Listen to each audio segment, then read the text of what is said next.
Kita akan bersama-sama berdoa terlebih dahulu. Mari kita berdoa. Bapa dalam sorga, terima kasih buat anugerah-Mu dalam hidup kami. Kami tidak akan takut. Firman-Mu terus mengingatkan kami untuk percaya. Ini aku, jangan takut. Dan di setiap musim kehidupan kita ada Tuhan yang beserta dengan kita. Terima kasih Bapa. Sebentar kami mau dengar firman-Mu. Kak Ona sudah mempersiapkan diri dengan baik dan kami percaya ada message yang tajam buat kami. Kami siap untuk diperbaiki, kami siap untuk ditegur, kami siap untuk dibuat oleh Tuhan presisi dengan kehendak-Mu.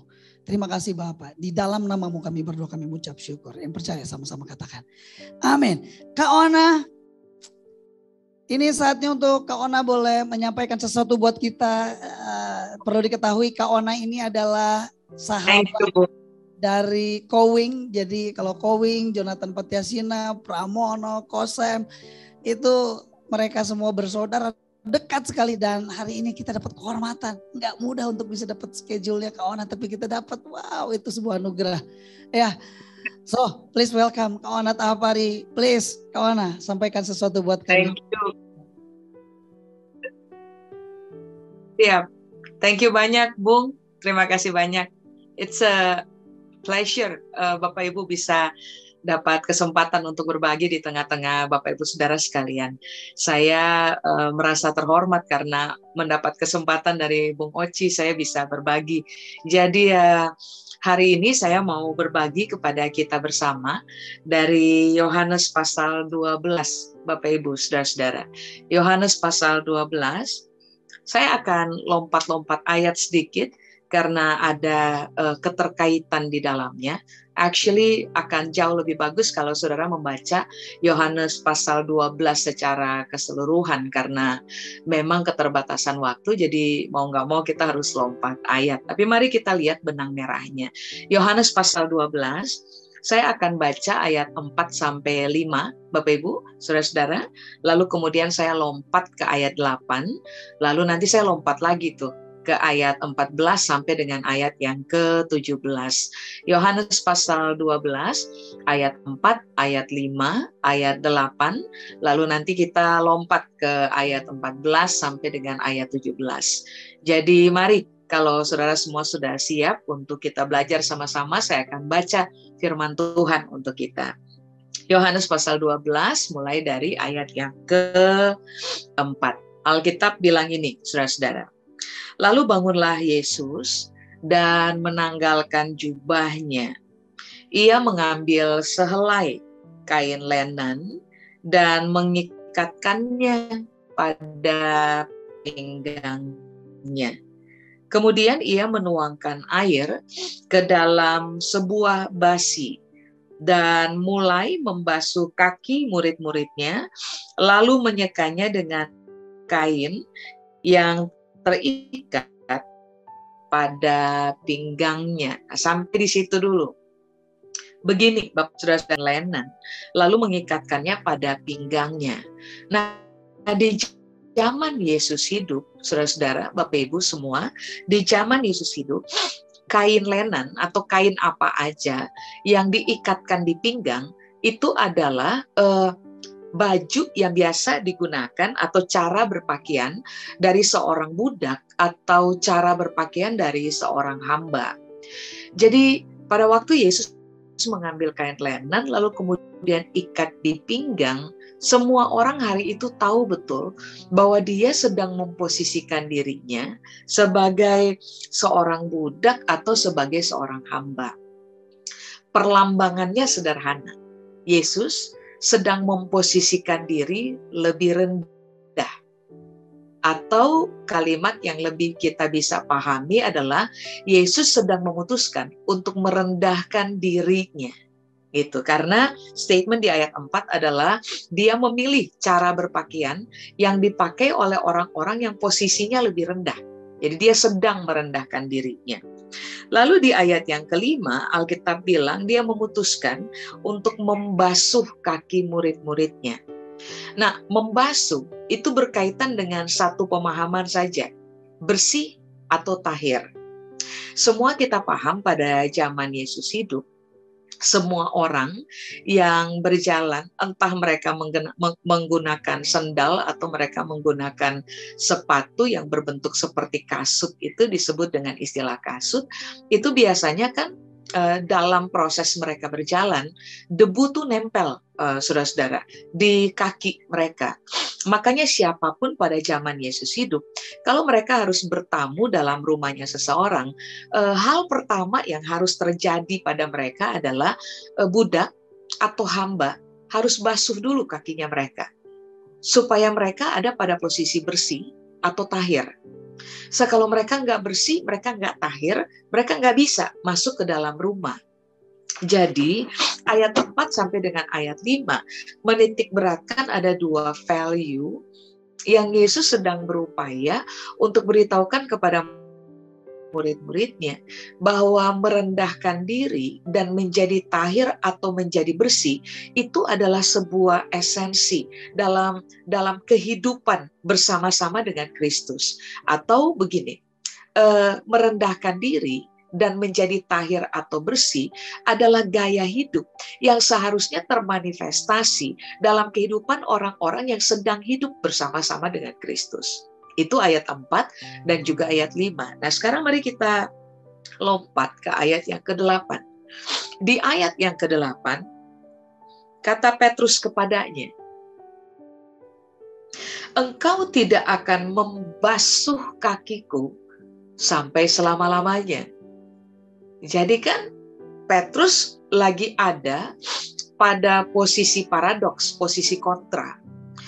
Yesus memutuskan untuk merendahkan diri, Yesus memutuskan untuk melakukan sebuah tindakan pentahiran, dan hari itu Petrus berkata, "Engkau tidak akan membasuh."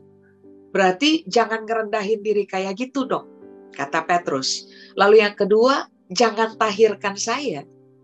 Sudah sampai selama-lamanya. Nah, jawab Yesus, "Jikalau aku tidak membasuh engkau," esensinya dua lagi. Kalau aku tidak merendahkan diri, lalu mentahirkan engkau, maka engkau tidak mendapat bagian di dalam aku.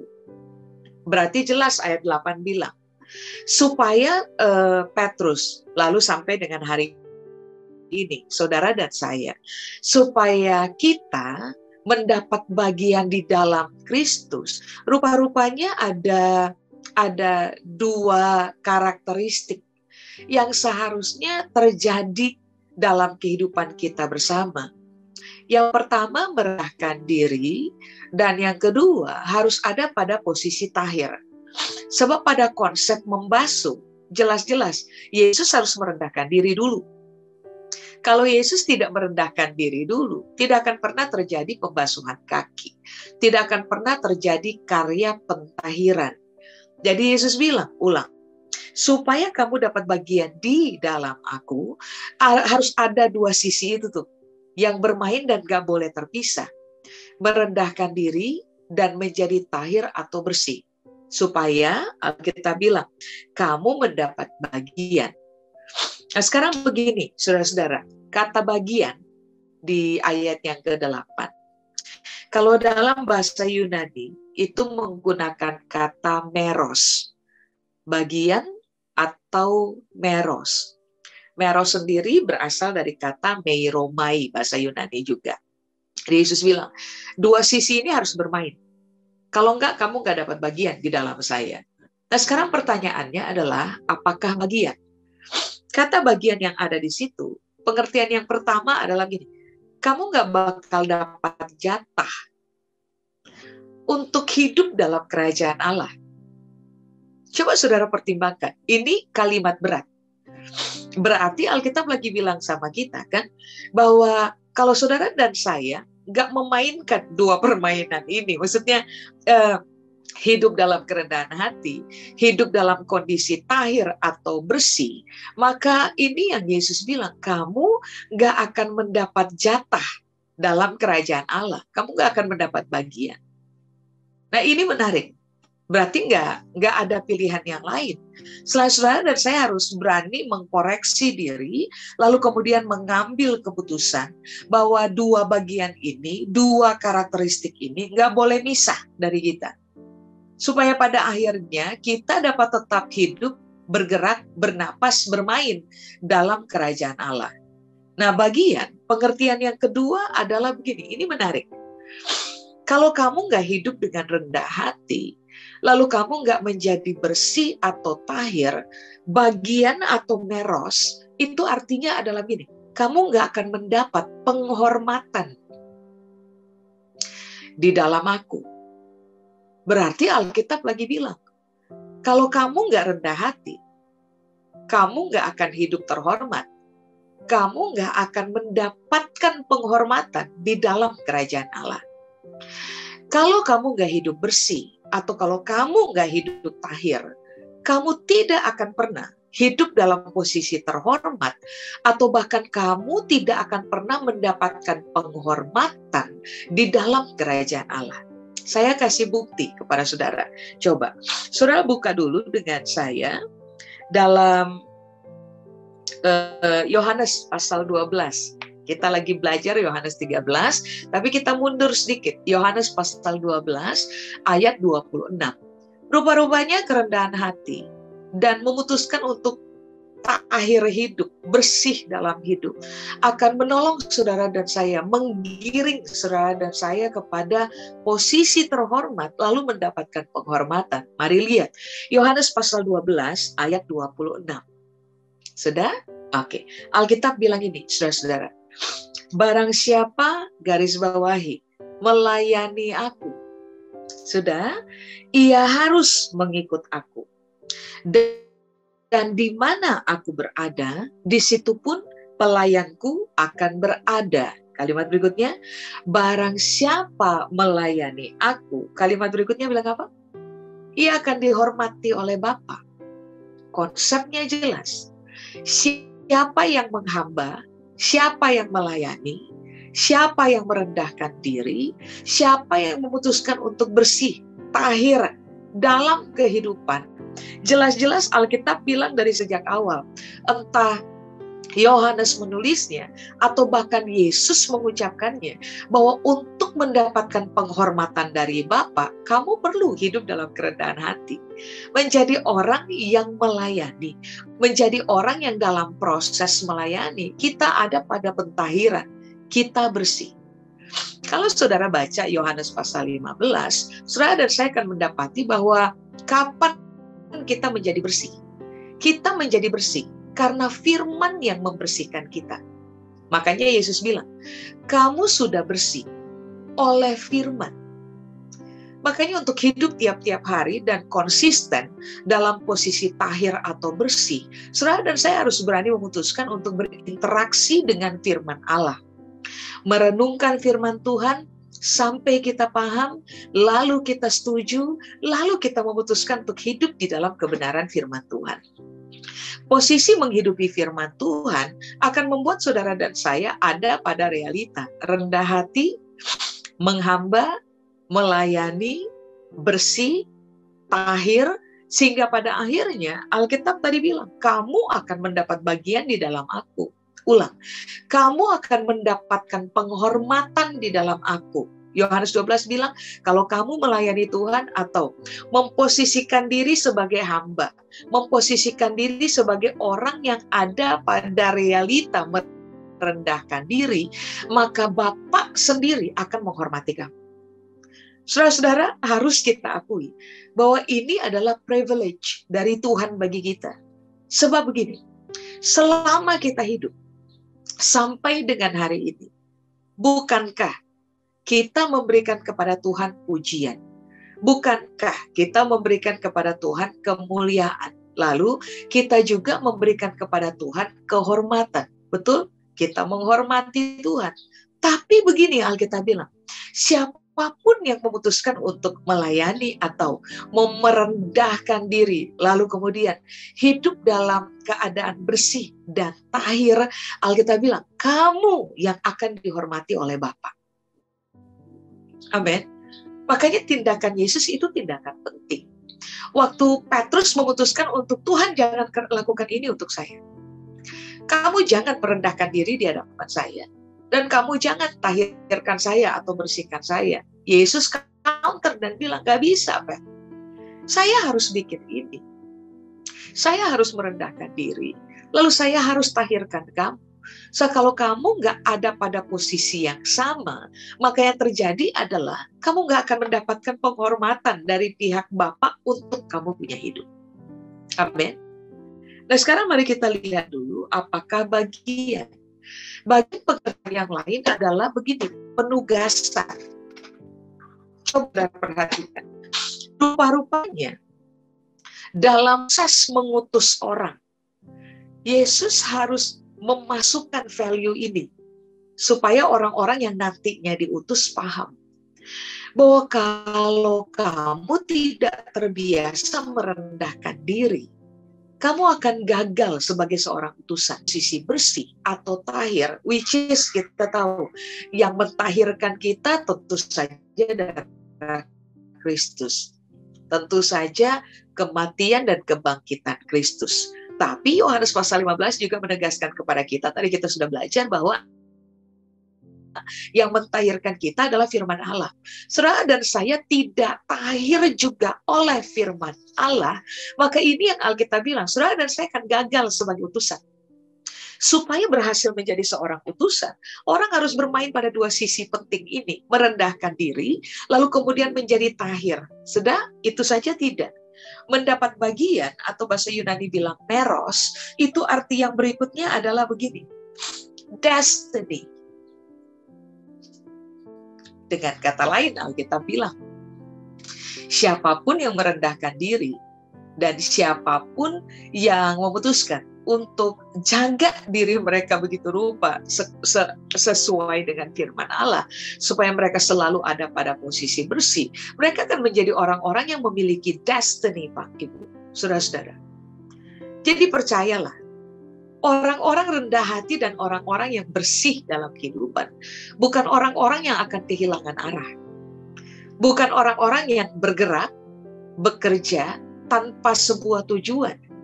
Serupa-rupanya kepada orang-orang yang hidup dalam kerendahan hati dan bersih oleh karena firman Allah dalam kehidupan mereka. For sure Bapak Ibu, mereka akan menjadi orang-orang yang saya menyebutnya dengan istilah people atau a person of destiny.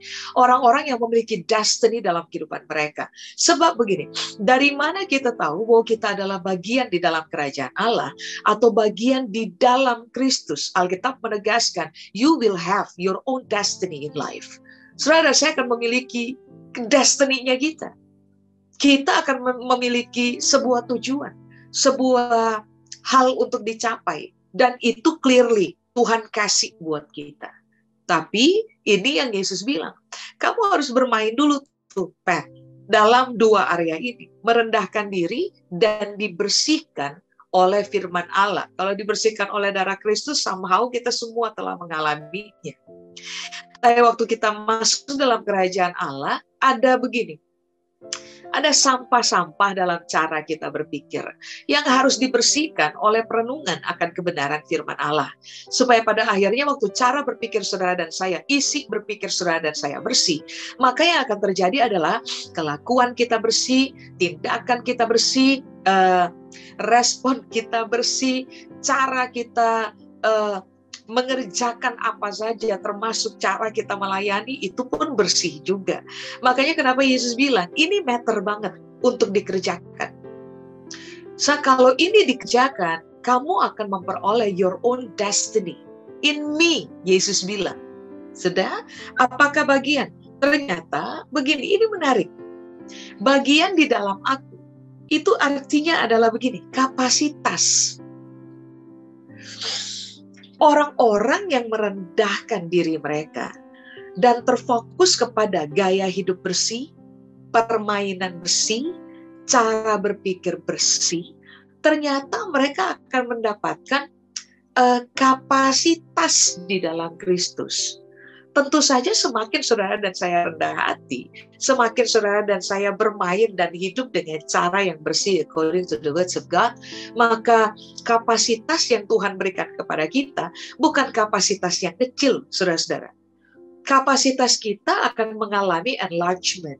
Kita akan mengalami perentangan kapasitas sejalan dengan permainan dua hal itu aja.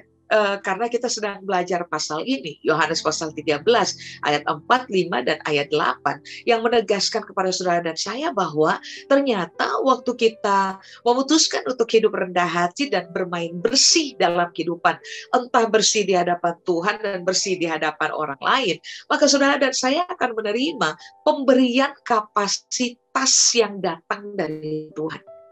Bayangkan, ternyata ini adalah hal esensi yang Tuhan mau untuk kita hidup di dalamnya, supaya, coba saya ulang ya, saudara-saudara, supaya Alkitab bilang, kita dapat jatah dalam kerajaan Allah.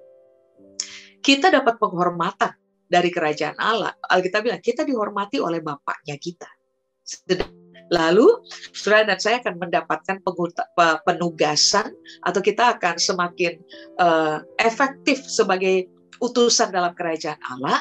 Saudara dan saya akan menjadi orang-orang yang disebut dengan istilah people of destiny, lalu kemudian atau a person of destiny, atau lalu kemudian ini yang Alkitab bilang, kamu akan mendapatkan kapasitas dalam kerajaan. Amin. Nah, ini harusnya menjadi bahan pertimbangan kita bersama. Sejauh apa kita hidup rendah hati? Sejauh apa kita hidup bersih? Entah itu di hadapan Tuhan, maupun juga bersih di hadapan sesama manusia. Ini harus menjadi bahan pertimbangan kita. Amin. Oke, sekarang mari kita lompat ke ayat 14. Di ayat 14, ini yang Alkitab bilang, jadi,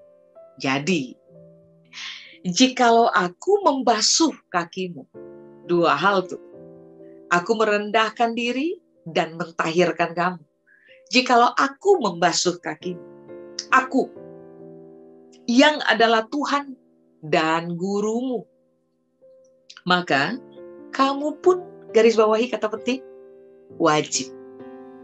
Kamu pun wajib saling. Kata penting dalam komunitas, saling.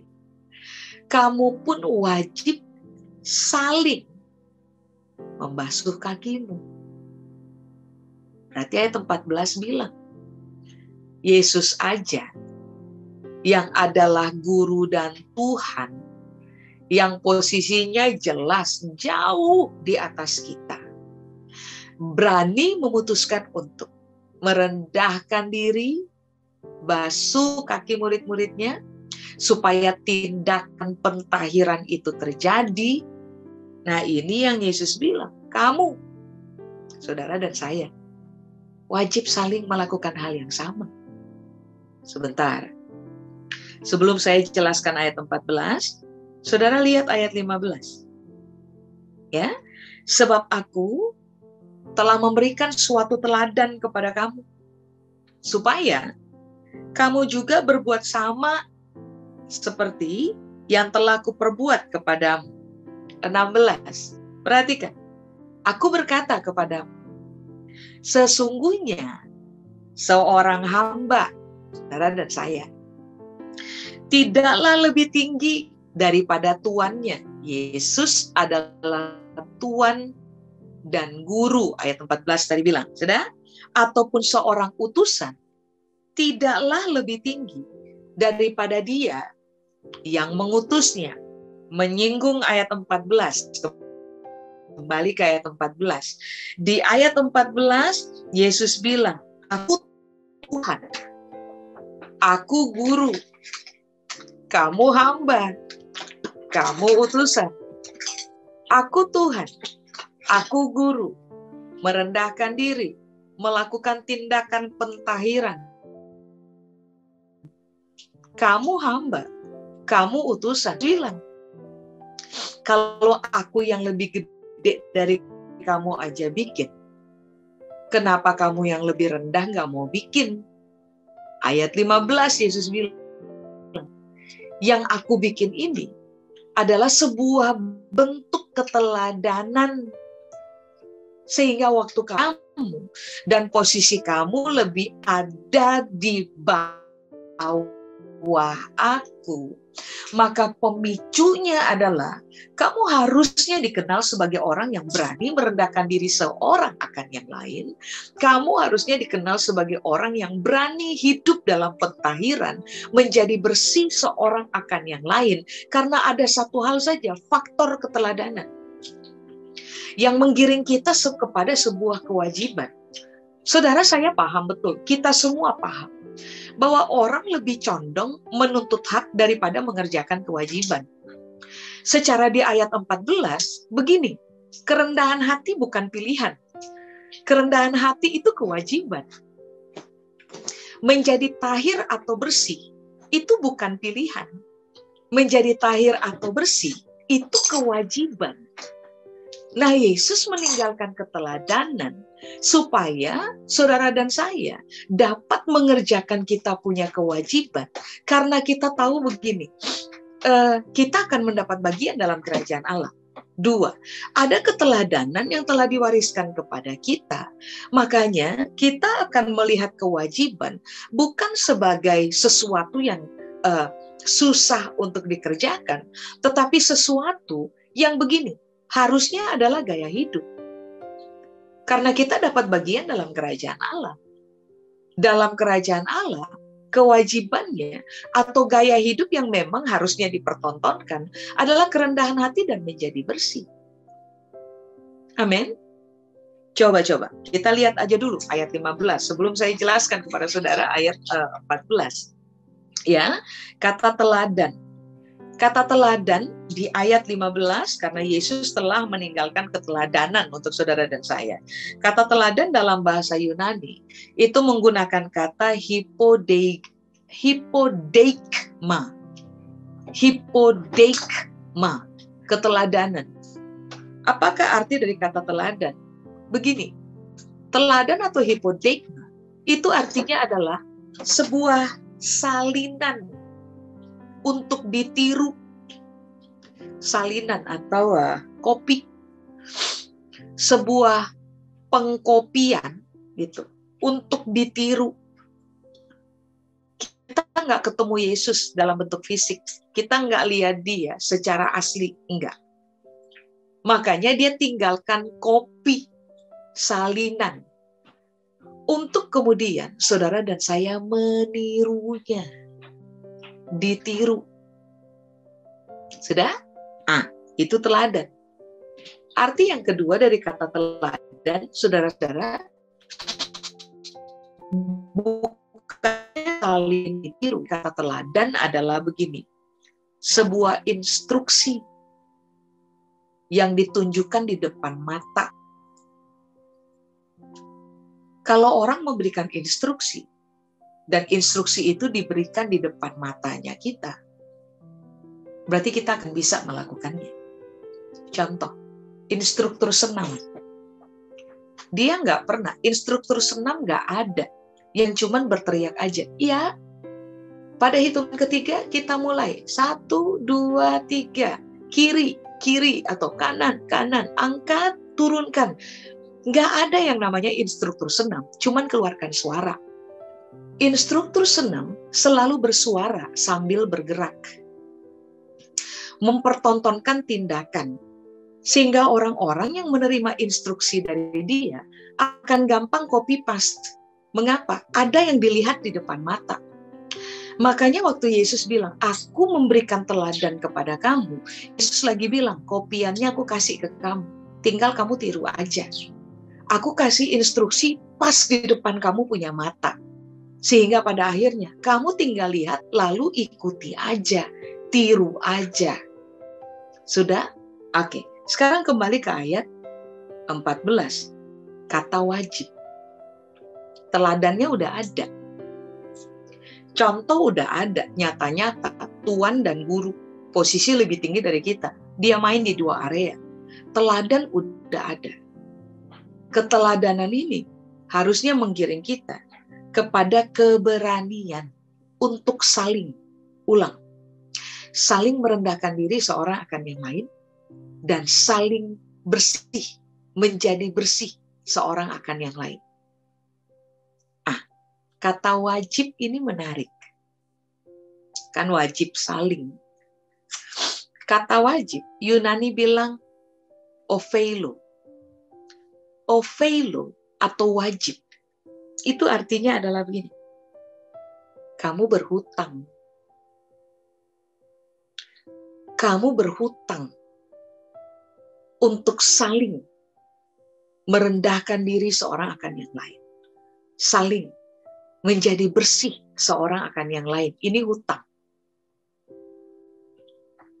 Bapak Ibu, saudara-saudara, prinsipnya kita dalam kerajaan Allah, hutang harus dibayar. Nggak boleh gampang berhutang dan lupa kalau pernah punya utang. Nggak bisa. Orang-orang yang terbiasa ngutang hari ini ya, susah sekali ditagih gitu. Seolah-olah kita yang berhutang, kita yang memberi hutang, seolah-olah kitalah yang berhutang gitu. Jadi susah sekali ditagih. Nah, bukan itu gaya hidup dalam kerajaan Allah.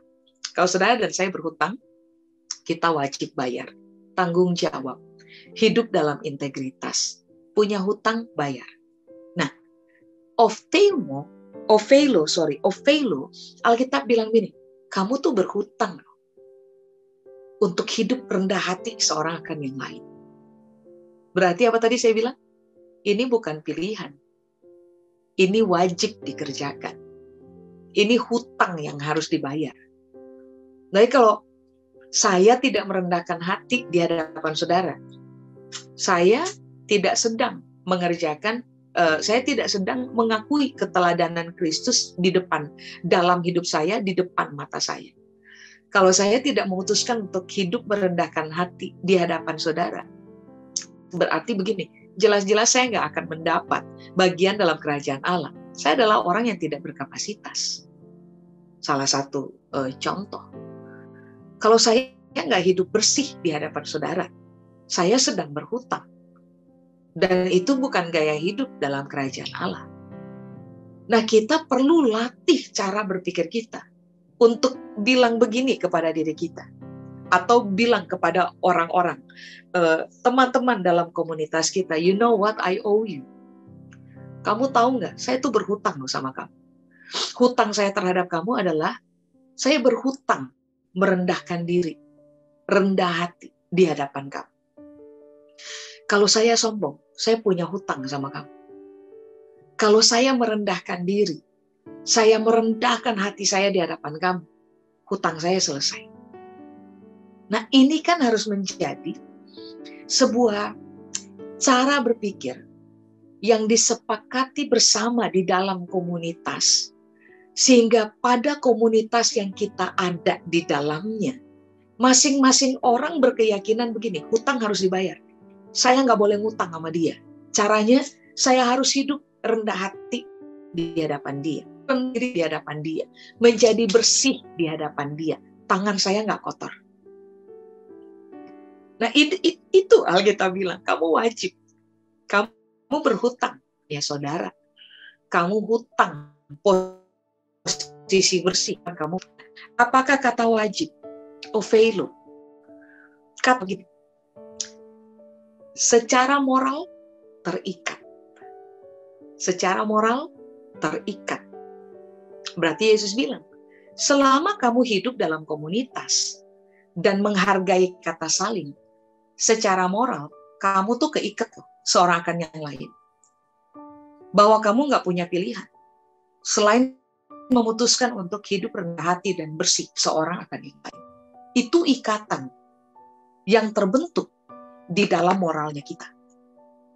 Nggak ada perjanjian hitam di atas putih. Somehow nggak perlulah kita bikin perjanjian hitam di atas putih di dalam komunitas bahwa ingat loh ya, seorang akan yang lain harus saling merendahkan diri. Enggak. Waktu saudara dan saya pegang betul ayat 14, bahwa merendahkan diri dan menjadi bersih seorang akan yang lain adalah sebuah kewajiban. Berarti kita harus mengingatkan diri sendiri, statement begini. Mengingatkan kepada diri sendiri statement ini. Saya terikat secara moral untuk merendahkan hati kepada teman saya, saudara saya dalam sebuah community. Saya terikat secara moral untuk menjadi bersih di hadapan saudara saya in the community. Nah, ini kan harus kita bangun. Sudah? Kata wajib atau ophelo dalam bahasa Yunani terakhir adalah bin, sudah seharusnya. Makanya saya bilang, ini bukan pilihan, ini kewajiban. Ini bukan pilihan, ini sebuah kewajaran dalam kerajaan Allah. Udah seharusnya. Kamu saling merendahkan hati seorang akan yang lain, oh itu udah seharusnya. It's really not a big deal, gitu. Ini bukan sesuatu yang dibesar-besarkan. Karena ini adalah sudah seharusnya kamu kerjakan. Justru waktu kamu nggak mengerjakannya, ada yang salah sama kamu. Berarti kamu tidak hidup normal, kamu tidak sedang hidup seharusnya, gitu kira-kira Alkitab bilang. Ulang, merendahkan diri dan menjadi bersih di hadapan seorang akan yang lain, ulang, bukan pilihan, itu kewajiban. Apa tadi? Ini hutang yang harus dibayar. Ini adalah sebuah bentuk keterikatan moral kita. Karena kita hidup in the community. Tapi yang ketiga, ini sebuah keharusan. Ini sesuatu yang wajar untuk dikerjakan. Kalau kita hidup dalam komunitas dan kita tidak teruji dalam kerendahan hati, komunitas ini berarti komunitas yang sedang hidup tidak wajar. Kalau kita ngaku kita hidup dalam komunitas dan kita tidak memilih untuk hidup bersih seorang akan yang lain, berarti kita sedang hidup dalam sebuah kehidupan yang kewajaran dalam kerajaan Allah. Seorang akan yang lain saling merendahkan diri, saling merendahkan hati. Kewajaran dalam kerajaan Allah adalah seorang akan yang lain hidup bersih, tangan kita bersih. Kita nggak pahit sama orang, kita nggak dendam sama orang, kita nggak nyimpan kemarahan dan dendam sama orang udah 7 turunan terakhir atau 7 tahun terakhir kita simpan dendamnya kita sama orang, enggak, kita bersih. Dan itu kewajaran hidup dalam kerajaan Allah. Amin. Oke. Ayat 14 kita 11 kita selesai. Ayat 16 kita udah baca. Sekarang ayat 17. Di ayat 17 ini yang Alkitab bilang ayat terakhir. Jika kamu tahu semua ini, semua yang mana? Semua yang dari tadi kita bicara.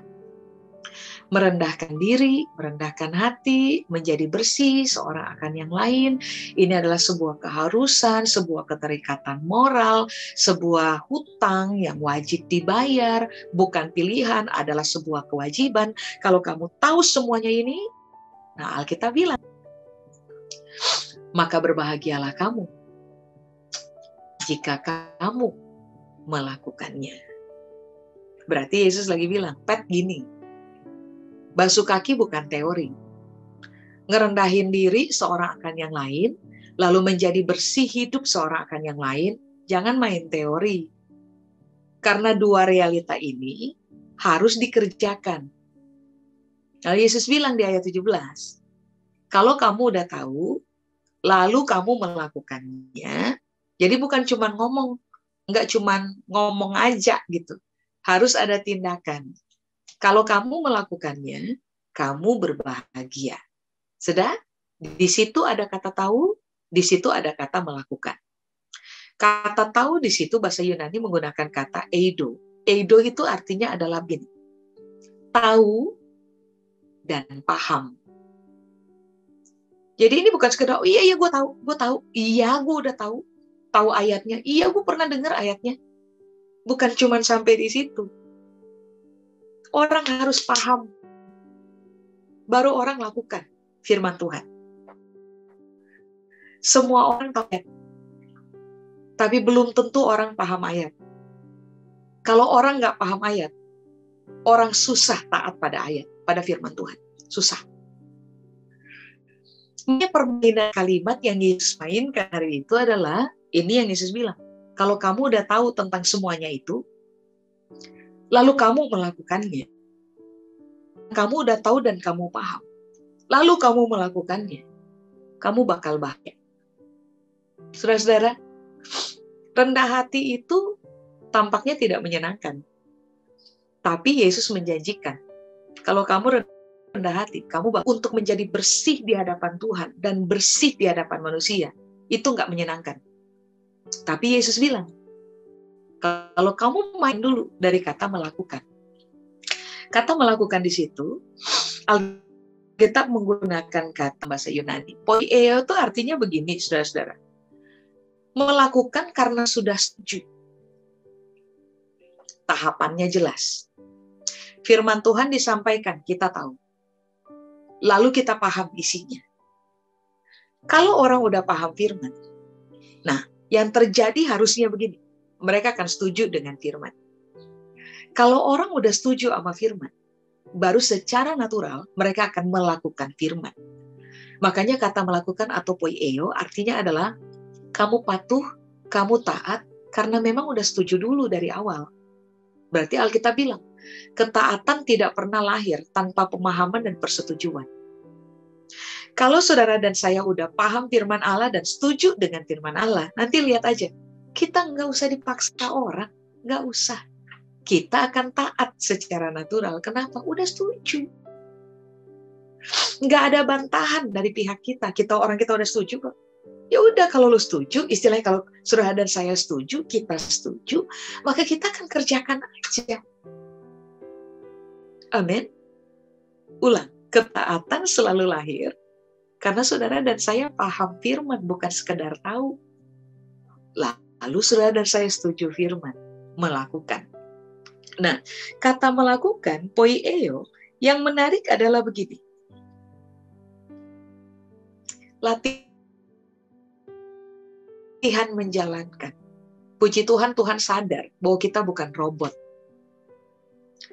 Yang sekali dipencet tombol langsung taat secara total. Puji Tuhan, Tuhan sadar tentang realita itu. Dia sadar kita manusia, kaya dengan keterbatasan. Itu latihan untuk menjadi ahli. Lihat tahapannya. Tahu, paham, setuju, latihan. Siapapun yang terbiasa latihan pasti jadi ahli. Untuk apapun yang mereka berlatih di situ. Pengertian yang terakhir dari kata poieo adalah begini, saudara-saudara. Poieo adalah sebuah keadaan di mana saudara dan saya ditemukan, memutuskan untuk begini, mengerjakan sebuah perintah sampai berhasil mencapai tujuan. Jadi ini yang Tuhan bilang, kamu dengar firman, gak boleh sekedar tahu, kamu harus paham, supaya kamu setuju. Kalau kamu setuju, kamu akan fokus latihan mengerjakan firman. Sampai pada akhirnya, konteks paling tinggi dari kata melakukan atau poieo adalah kamu berhasil mencapai tujuan. Tujuannya apa? Ketaatan. Hebat ya. Tuhan itu kasih buat kita kewajiban. Tapi dia paham keterbatasan kita. Jadi dia kasih stages, tahapan-tahapan untuk dikerjakan.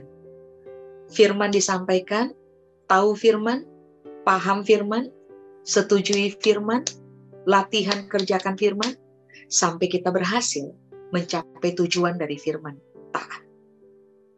Nah, Alkitab bilang, kerendahan hati dan gaya hidup bersih yang kita sekarang udah paham, itu kewajiban yang harus kita kerjakan dalam kerajaan Allah. Waktu saudara dan saya melakukannya, Alkitab bilang, kata terakhir, kamu akan berbahagia. Ulang, ayat 17. Apa tadi? Maka berbahagialah kamu. Jadi kita udah tahu, kalau saya rendah hati, saya bakal bahagia. Saya menikmati kebahagiaan. Kalau saya hidup bersih di hadapan orang lain, saya berbahagia. Nah, kata berbahagia di situ, bahasa Yunani menggunakan kata makarios. Apakah makarios? Ini menarik. Berbahagia, makarios itu artinya berbahagia dan diberkati dalam kurun waktu yang sangat panjang. Kita nggak bahagia cuma sehari. kita nggak diberkati cuma sehari. Kita yang tahu firman, paham firman, setuju firman, latihan kerjakan firman, sampai berhasil taat pada firman. Which is merendahkan diri dan hidup bersih seorang akan yang lain. Alkitab bilang, kebahagiaan kamu dan kondisi kamu diberkati, itu akan berlangsung dalam kurun waktu yang sangat panjang. Makarios, kalau dikaitkan dengan kata waktu, itu tidak bisa terpisah dari kata kekekalan. Berarti kalau makarios menitik beratkan bahwa kamu akan bahagia dan diberkati dalam kurun waktu yang sangat panjang, sangat panjangnya kurun waktunya itu dikaitkan sampai kepada kekekalan. Ngeri kan? Oke. Berbahagia atau makarios. Arti yang berikutnya adalah ini, saudara-saudara. Beruntung. Kenapa sampai Alkitab bilang, kalau kamu melakukannya, kamu beruntung. Jelas-jelas kita tahu bahwa siapapun yang mengerjakan keteladanan yang Yesus wariskan kepada mereka, mereka kan mendapat bagian dalam kerajaan Allah. Itu keberuntungannya kita. Mereka kan mendapatkan penghormatan langsung dari Bapa. Nah, itu keberuntungannya kita. Saudara, saya akan menjadi seorang utusan dari kerajaan Allah yang hebat, dari seorang penguasa alam semesta. Itu keberuntungannya kita. Karena nggak banyak orang dipilih, nggak banyak orang dipanggil. Saudara dan saya akan menjadi orang-orang yang disebut dengan istilah a person of destiny atau people of destiny. Punya destiny dalam hidup. Lalu, saudara dan saya akan memiliki kapasitas pemberian kerajaan kepada kita. Makanya kenapa Alkitab bilang, kamu beruntung. Waktu kamu memutuskan untuk melakukan seperti yang Alkitab ajar. Itu saja? Enggak. Makarios bukan sekedar berbahagia, diberkati dalam kurun waktu panjang sampai kepada kekekalan. Berbahagia bukan hanya berarti kamu beruntung. Tapi waktu kamu taat mengerjakan firman Allah, which is kita udah belajar konsepnya rendah hati dan hidup bersih seorang akan yang lain. Kata Makarios, ini menarik banget. Berbahagia itu sama dengan kamu kaya. Kamu kaya. Bapak Ibu, rupa-rupanya bentuk kekayaan dalam kehidupan tidak pernah Alkitab kaitkan hanya dengan persoalan material semata, harta benda aja, sebuah bentuk material semata. Serupa-rupanya, tanda, jadi Alkitab mengajarkan bahwa saudara dan saya adalah orang kaya, gitu. Kekayaan kita disebut orang kaya karena kita rendah hati.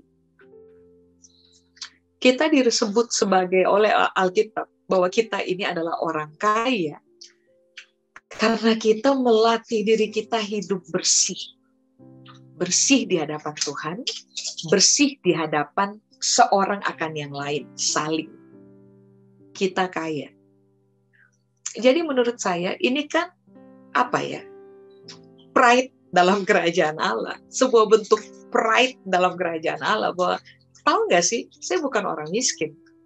Semakin saya terlatih merendahkan hati di hadapan orang lain, konsep ini yang harus kita bangunkan pada cara berpikir kita. Kita harus terbiasa kasih tahu pada diri sendiri. Semakin saya rendah hati di hadapan orang lain, semakin saya kaya dalam hidup.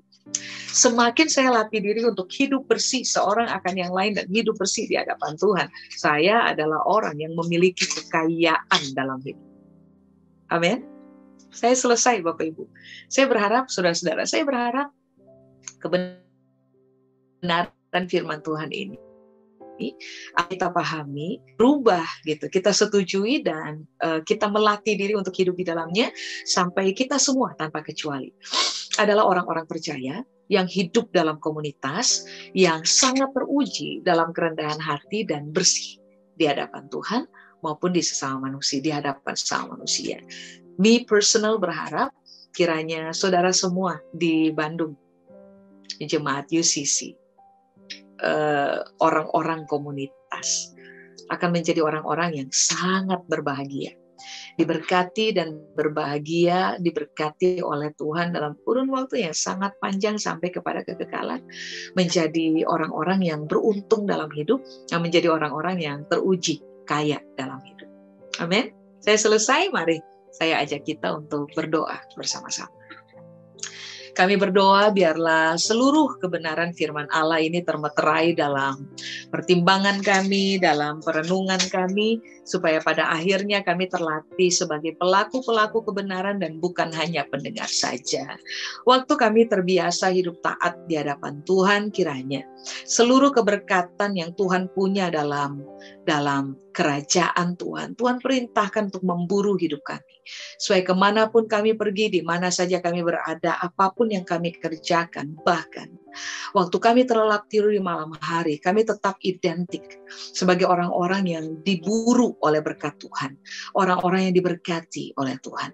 Kepada Tuhan seluruh kemuliaan, di dalam nama Yesus kami berdoa. Amin.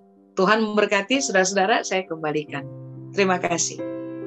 Bung, thank you Bung Oci. Thank you.